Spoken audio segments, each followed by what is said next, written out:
저는 48살입니다. 낮에는 본사 물류팀에서 일합니다. 밤에는 대리운전을 나갑니다. 아내 민정과 아들 준호는 캐나다에 있습니다. 저는 한국에 홀로 남았죠. 스스로 고른 길이지만 막상 걸어보니 발끝이 자주 무거워집니다. 하루의 끝에 남는 건 비어있는 집과 늘어난 숨뿐이었습니다. 준호는 15입니다. 체격이 크고 말수가 적습니다. 민정은 꼼꼼하고 단단한 사람입니다. 아이가 중학생이 되던 해 민정이 말했습니다. 캐나다에서 공부시키자. 저는 월급 명세서를 들여다보며 계산기를 두드렸습니다. 빠듯했습니다. 그래서 주말과 평일 밤 일부에 대리운전을 시작했습니다. 처음엔 괜찮았습니다. 시간이 지나자 몸이 무너졌습니다. 잠은 얕아지고 머리는 둔해졌습니다. 말끝도 자꾸 흐려졌습니다. 집은 조용했습니다. 조용함이 잔소리처럼 달라붙었습니다. 퇴근하면 씻고 술을 꺼냈습니다. 맥주 한 캔에서 시작해 소주 2병으로 늘었습니다. 텔레비전을 켜고 드라마를 보다가 광고가 나오면 잔을 채웠습니다. 빈 컵이 싱크대에 닿을 때 쇳소리가 났습니다. 그 소리가 이상하게 위로처럼 들렸죠. 그날그날의 허전함에 쉽게 꺼낼 수 있는 약이었습니다. 어느 아침 손이 떨렸습니다. 컵을 잡다가 물을 쏟아 테이블에 얼룩을 만들었습니다. 몸이 신호를 보내는 걸 알았습니다. 그런데 저녁이 되면 또 편의점으로 향했습니다. 습관은 무섭습니다. 알면서도 발을 돌리기 어렵습니다. 회사에서는 들키지 않으려 애썼습니다. 회의에서 보고서를 읽을 땐 문장을 짧게 가져갔습니다. 말끝을 길게 끌지 않으려고요. 동료 상민이 어느 날 제 얼굴을 보더니 말했습니다. 요즘 피곤해 보여. 주말에도 계속 뛰는 거 맞지? 저는 웃으며 대답했습니다. 조금만 더 버티면 괜찮아질 거야. 자리로 돌아왔지만 마음은 비었습니다. 사람이 없어서가 아니라 기대가 없어서였습니다. 전화로 안부를 묻고 싶어도 시차가 막았습니다. 민정은 아침 준비로 바빴고 저는 밤이 깊어졌습니다. 통화가 엇갈리면 하루가 더 길어졌죠. 그러다 사건이 터졌습니다. 어느 늦은 밤 라면을 끓이며 술을 마셨습니다. 텔레비전에서 예능이 나왔고 저는 웃다가 그만 소파에 기대 눈을 감았습니다. 얼마나 잤는지 모릅니다. 귀를 찢는 경보음이 울렸습니다. 연기 감지기였습니다. 주방에서 하얀 연기가 피어올랐습니다. 냄비 바닥이 시커멓게 탔고 라면 국물은 사라졌습니다. 문을 열고 베란다 창을 열었습니다. 그때 현관을 쾅쾅 두드리는 소리가 났습니다. 괜찮습니까? 위층에서 냄새 난다고 신고가 들어왔어요. 죄송합니다. 지금 바로 환기하겠습니다. 불조심해야죠. 밤에 술 드시면 조심하셔야 합니다. 알겠습니다. 다시는 이런 일 없도록 조심하겠습니다. 문이 닫히고 방 안에 정적이 돌아왔습니다. 바닥에 주저앉아 한참을 있었습니다. 무릎이 후들거렸습니다. 손으로 얼굴을 가렸습니다. 눈물이 조금 났습니다. 술 때문이었고 외로움 때문이었습니다. 다음 날 회사에서 타부서 출고 수량을 하나 잘못 기재했습니다. 재고가 뒤틀려 반나절이 날아갔습니다. 팀장이 말끝을 눌러 물었습니다. 어제 야근했니? 저는 아닙니다. 라고 답했습니다. 고개가 아래로 떨어졌죠. 그날 저녁엔 술을 끊자고 마음먹었습니다. 하지만 밤이 되자 또 캔을 땄습니다. 사람 마음이 그렇게 쉽게 방향을 바꾸진 않더군요. 그런 날이었습니다. 대리운전을 마치고 편의점에서 컵라면과 삼각김밥을 계산해 나오는 길, 발치에서 낮게 우는 소리가 들렸습니다. 검은 털에 가슴만 하얀 고양이가 노란 가로등 아래 서 있었습니다. 얼떨결에 삼각김밥의 김을 조금 떼어 바닥에 놓았습니다. 고양이는 머뭇거리다 코를 대고 아주 조금 입을 댔습니다. 비 오는 날 내복 속으로 스며드는 미지근한 온기처럼 마음이 누그러졌습니다. 편의점 주인이 문을 열고 나와 말했습니다. 그 녀석 자주 와요. 이름은 없어요. 다들 밤고양이라고 부르죠. 저는 고개를 끄덕였습니다. 밤고양이요? 잘 어울리네요. 그날 이후 밤마다 편의점 앞을 지나갔습니다. 대리운전 끝나는 시간이 들쭉날쭉이라 늘 만날 수는 없었습니다. 그래도 몇 번은 눈이 마주쳤습니다. 고양이는 제 발소리에 귀를 세웠고 제가 가까이 다가가면 달아났습니다. 멀찍이 서 있으면 한 걸음 다가왔죠. 이상한 호흡이 생겼습니다. 비 오던 밤, 고양이는 자동문 처마 아래 몸을 웅크리고 있었습니다. 손수건으로 털을 닦아 주려다 멈췄습니다. 갑자기 손을 내밀면 놀라겠죠. 낮은 목소리로 말했습니다. 미안하다. 내 손이 아직 믿을만하지 않구나. 그날 처음으로 술을 사지 않았습니다. 대신 반려동물 사료 작은 봉지를 샀습니다. 집에 돌아와 포장을 뜯어 냄새를 맡았습니다. 생선 향이 진하게 스쳤습니다. 허전함이 조금 수그러들었습니다. 일주일쯤 지나자 변화가 생겼습니다. 술을 마시려던 손이 잠깐 멈췄습니다. 고양이에게 줄 사료가 있는지 먼저 확인하게 됐습니다. 퇴근길에 편의점으로 들어가면 술 코너가 아니라 반려동물 코너로 갔습니다. 그때부터 속으로 이름을 지어 불렀습니다. 밤톨. 그게 잘 어울렸습니다. 어느 날 영상통화를 걸었습니다. 화면 속으로 먼 도시의 아침빛이 들어왔습니다. 민정이 웃으며 물었습니다. 피곤해 보이네. 무리하지 마. 고개를 끄덕였습니다. 안 그래도 건강 좀 신경 쓰려고 해. 그건 그렇고. 그냥 여담인데. 밤마다 보는 녀석이 생겼어. 퇴근길에 길에서 자주 마주치는 고양이 한 마리가 있어. 민정이 다시 묻습니다. 정말이야? 이름은 뭐야? 웃으며 답했습니다. 밤톨. 그냥 내가 붙였어. 민정은 한숨을 고르게 내쉬더니 말했습니다. 당신다운 이름이네. 그런데 돈은 괜찮아? 병원 비용 같은 게 생길 수도 있잖아. 술도 끊었고 그 정도는 감당할 수 있어. 대신 내가 나를 무너뜨리지 않기로 했어. 민정은 조용히 고개를 끄덕였습니다. 몸부터 챙겨. 당신이 쓰러지면 우리 계획도 무너진다. 그 말을 듣고 한동안 화면이 꺼진 자리에서 앉아 있었습니다. 술 생각이 올라왔다가 가라앉았습니다. 밤톨을 떠올리니 이유가 하나 더 생겼습니다. 작지만 선명한 이유였습니다. 초겨울 바람이 매서운 날이었습니다. 대리운전 마지막 손님을 내려준 뒤 편의점 쪽으로 걸어가는데 밤톨이 보이지 않았습니다. 자주 서성이던 화단 근처에도 없었습니다. 쓰레기장 뒤쪽에서 긁히는 소리가 났습니다. 다가가 보니 앞다리를 들고 비틀거리는 밤톨이 있었습니다. 눈동자가 흔들렸습니다. 제 안에서 뭔가 툭 부러지는 소리가 났습니다. 후드 점퍼를 벗어 밤톨을 감싸 안았습니다. 몸이 떨렸습니다. 당직 수의사가 있는 병원을 찾았습니다. 다행히 문이 열려 있었습니다. 많이 놀랐겠어요. 앞다리에 상처가 있습니다. 깊진 않지만 염증이 생기면 번질 수 있어요. 치료가 필요합니다. 바로 치료 부탁드립니다. 하루 입원이 좋겠습니다. 안정이 필요해요. 알겠습니다. 부탁드립니다. 결제하는 동안 손이 떨렸습니다. 그런데 그 떨림은 술을 찾을 때의 떨림과 달랐습니다. 무기력한 떨림이 아니라 결심의 떨림이었습니다.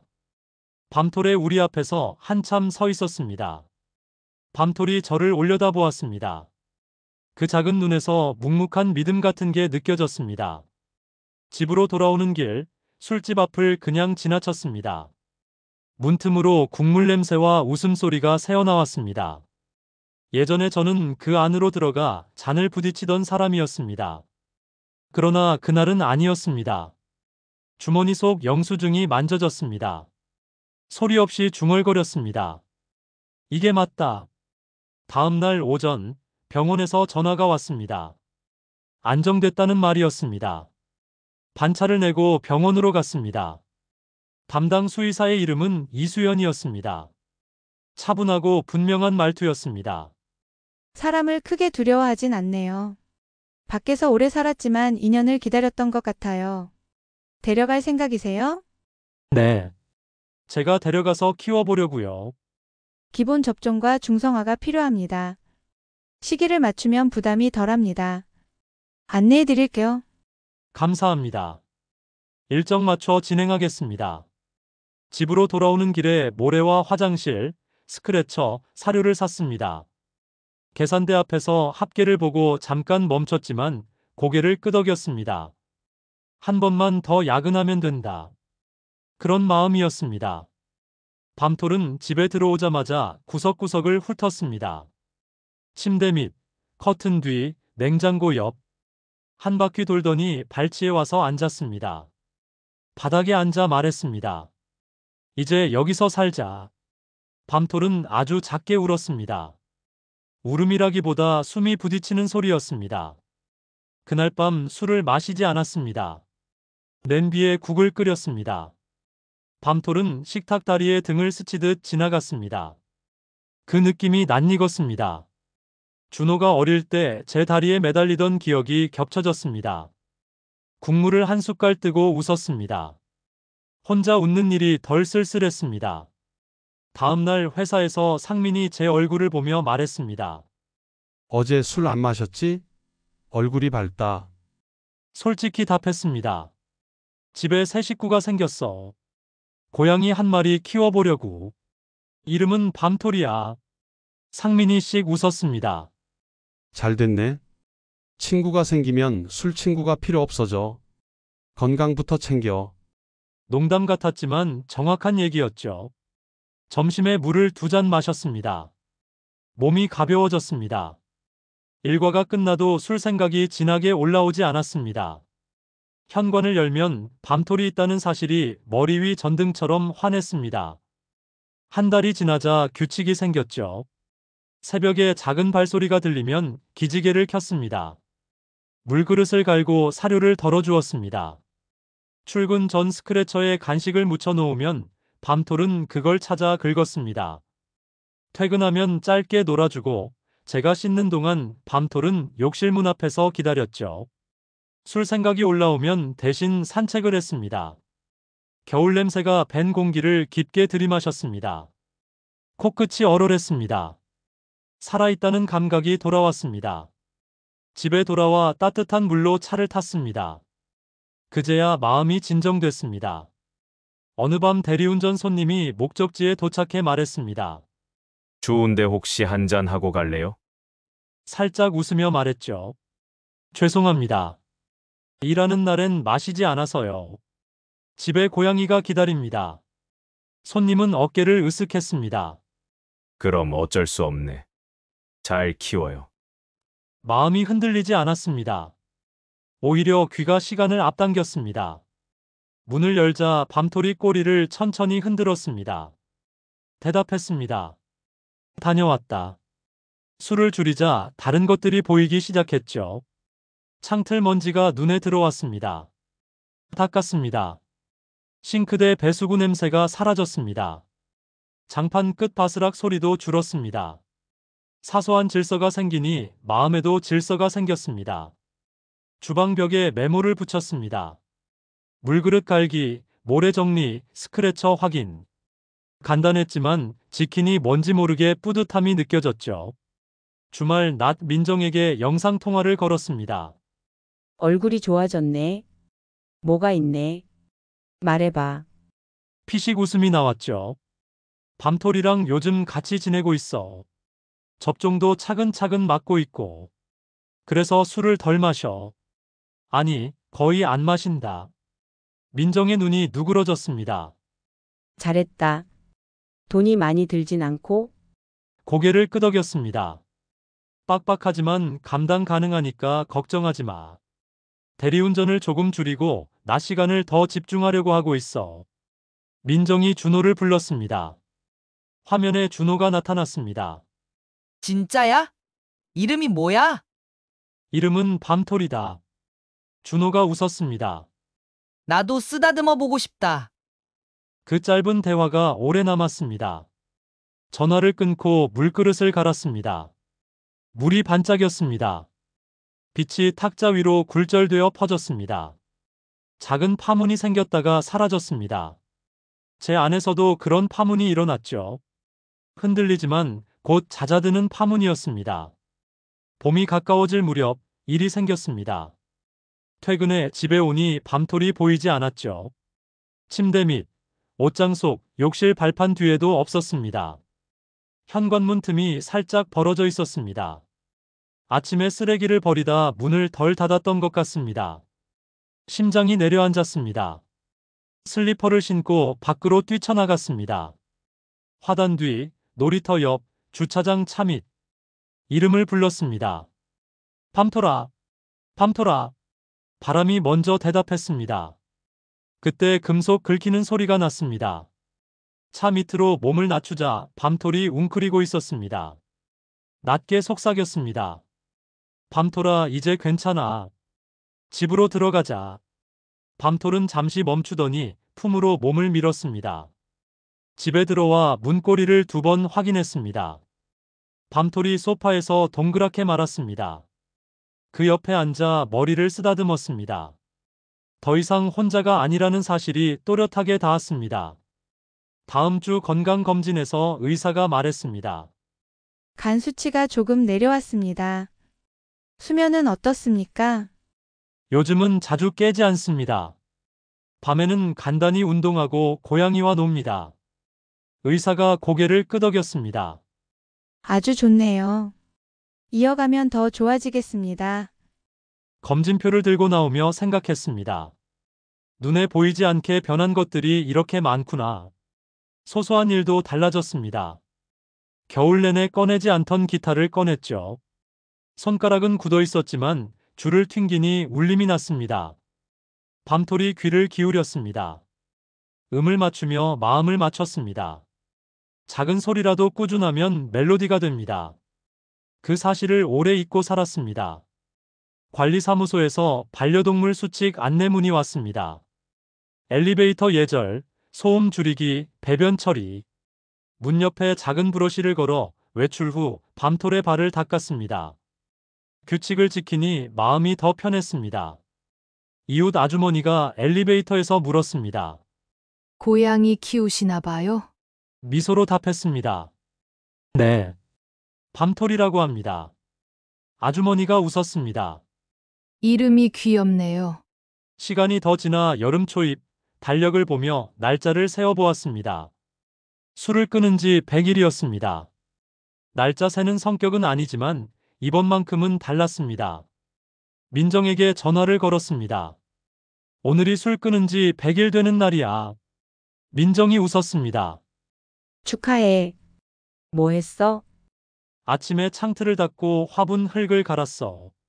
밤톨이 옆에서 가만히 지켜보더라고. 준호가 화면에 들어와 말했습니다. 아빠, 100일 축하해. 밤톨이랑 사진 찍어 보내줘. 고개를 끄덕였습니다. 곧 보낼게. 사진을 찍었습니다. 햇빛이 창문을 통과해 바닥에 빈 무늬를 만들었습니다. 밤톨의 수염이 그 무늬를 스쳤습니다. 사진 속 제 얼굴이 유리창에 비쳤습니다. 낯설 정도로 너무 편안해 보이더군요. 전송 버튼을 누르며 몇 자 덧붙였습니다. 밤톨이 덕분에 잘 지내고 있어. 준호, 너도 만나면 좋아할 거야. 밤톨을 만나기 전 밤마다 작은 어둠을 키웠습니다. 어둠은 방 한편을 먹고 침대 모서리를 먹고 마지막엔 마음을 먹으려 했습니다. 그 어둠을 매일 밤 술로 누르곤 했죠. 밤톨은 그 어둠의 한 귀퉁이에 조용히 몸을 말고 앉았습니다. 그 옆에 앉는 법을 배웠습니다. 기다림의 호흡을 맞췄습니다. 여전히 현실은 쉽지 않습니다. 환율은 들쭉날쭉이고 학비와 생활비는 매달 빠져나갑니다. 회사 프로젝트는 늘 기한에 쫓깁니다. 대리운전의 밤 풍경도 만만치 않습니다. 술 취한 손님이 고성을 지르는 날도 있습니다. 제가 할 수 있는 건 그날그날의 선택뿐이죠. 술을 사지 않고 문을 닫고 물그릇을 채우고 잠깐이라도 산책을 하는 선택입니다.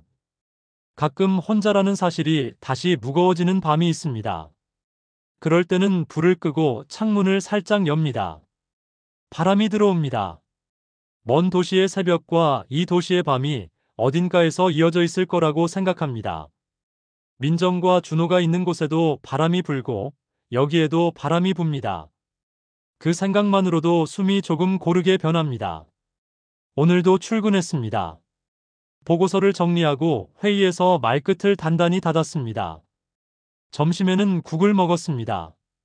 퇴근길에 편의점 앞을 지나며 고개를 무심코 돌렸습니다. 그 자리에는 아무도 없었습니다. 대신 주머니 속에는 사료가 있었습니다. 내일은 양을 조금 줄여야겠다 생각했죠. 밤톨의 체중을 적정하게 유지하려면 그래야 합니다. 집에 돌아오니 밤톨이 현관으로 달려나왔습니다. 가방을 내려놓고 손을 씻었습니다. 물이 손등을 타고 흘렀습니다. 수건을 걸어두고 거실로 나오니 스크래처 옆에 앉아 있었습니다. 그 앞에 앉아 눈을 마주 보았습니다. 긴 말은 필요하지 않았습니다. 압니다. 밤톨이 제 삶을 완전히 바꿔놓은 건 아닙니다. 돈 문제도 남아있고 시간은 여전히 부족하죠. 하지만 더 이상 저 자신을 벌주듯 살지 않습니다. 제 하루를 조금씩 살립니다. 살리다 보면 사라집니다. 그 차이를 이제 압니다. 언젠가 민정과 준호가 한국으로 돌아올 수도 있고 제가 그곳으로 갈 수도 있습니다. 계획은 바뀔 겁니다. 그때 밤톨은 어떤 표정을 지을까요? 아마 지금처럼 묵묵히 곁에 앉아 있겠죠. 그 옆에 앉아 물그릇을 채울 겁니다. 그리고 말하겠죠. 오늘도 잘했다. 우리 둘 다. 가끔 그 첫 만남이 떠오릅니다. 비가 내리던 편의점 앞, 노란 가로등 아래의 작은 그림자. 삼각김밥에 김을 떼어 바닥에 놓던 손, 조심스레 다가오던 발. 그때 마음 어딘가에 작은 불이 켜졌습니다. 지금도 그 불은 조용히 탑니다. 크지 않지만 꺼지지 않는 불입니다. 그래서 오늘 밤도 술 대신 물을 마십니다.